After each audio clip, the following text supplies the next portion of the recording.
Avalokiteshvara is one of the most popular deities and artistic forms that you find in art.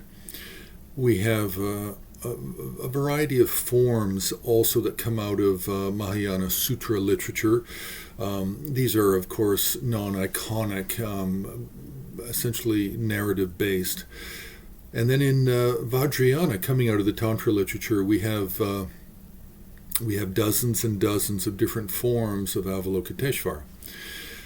Of course, there's some that are more obscure than others, and some that are very popular.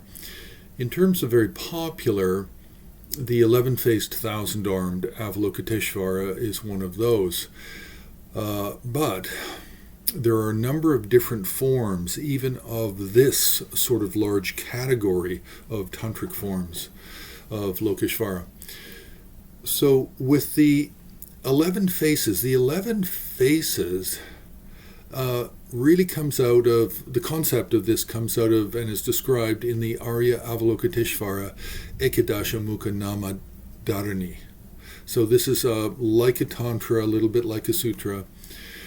Now, for the 1,000 arms, the concept of the 1,000 arms, this actually comes out of a different text. It's not mentioned in the Ekadasha Mukha Nama Dharani.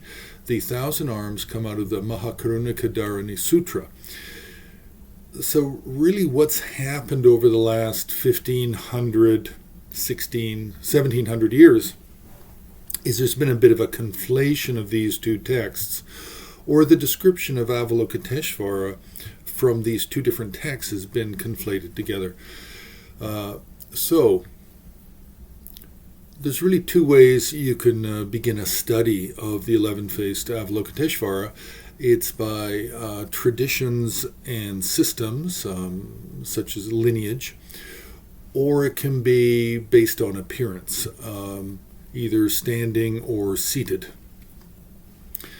So with the 11-faced Avalokiteshvara, we have what is most likely the earliest, the oldest of the systems is called the Nagarjuna tradition. So this is believed to come from Arya Nagarjuna.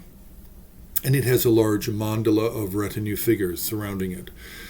Then we have what's called the Galpo tradition, and this describes a form of the 11-faced, thousand-armed, known as Gaganaraja. And the Galpo here, the Tibetan word for king, is referring to early kings such as Songtsen Gampo. This is one of the earliest forms in Tibet, is this Galpo tradition. Then from the 10th, 11th century, then we have the Bhikshuni Shri tradition, and she has several different forms of the deity which she describes. There's a 4 Tathagata retinue figure form, there's Lokeshvara and the 5 Dakinis, and then we have the Atisha tradition. And the Atisha tradition has a single figure, and then it has a central Avalokiteshvara, and then 8 wrathful deities that represent the overcoming of the 8 fears. And then another tradition is the Mitra Yogan tradition, and this one is called Vajragarbha, but it's 11-faced, 1,000 arms. And then we even begin to get some Drikung traditions that appear to be coming out of the revealed treasure traditions of the Nyingma. And then we have the Nyingma Shikling Zabdun, which is another revealed treasure form of Avalokiteshvara. Now, I'm sure there's going to be more besides these. Now, in terms of standing, some of these stand and some are seated with the 1,000 arms and 11 faces, but some are actually seated in Vajra posture. So there's also sometimes a difference in arms. Sometimes it's 1,000 arms, sometimes it's 1,070, sometimes it's less, depending on the tradition. So really, the main point here is that the 11-faced, 1,000-armed forms of Avalokiteshvara, standing or seated, come out of a number of different traditions, and details such as how the faces are arranged on the top of the head, what the colors are.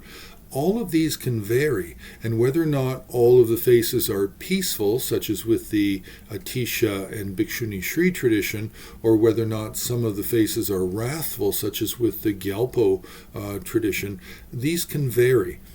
So to understand this very large system of the 11-faced thousand arms, you really need to know, well, what are the main traditions? You need to know Nagarjuna, Gyalpo, Bhikshuni Shri, Atisha, Mitra Yogan, Drikunkagyu, and then Nyingma Terma traditions. And then it's good to have an understanding of the standing forms and the seated forms. Plus, there's a number of deities that can be confused with the 11-faced thousand-armed Avalokiteshvara, such as the Kunzang Gyalwa Dupa and the Kunzang Gyalwa Gyatso of the Bun traditions. So there's really a lot to understanding all of the finer points and details of this, but it's important to start and to know that there's a number of important and well-known famous traditions that come into play in understanding this system of Avalokiteshvara.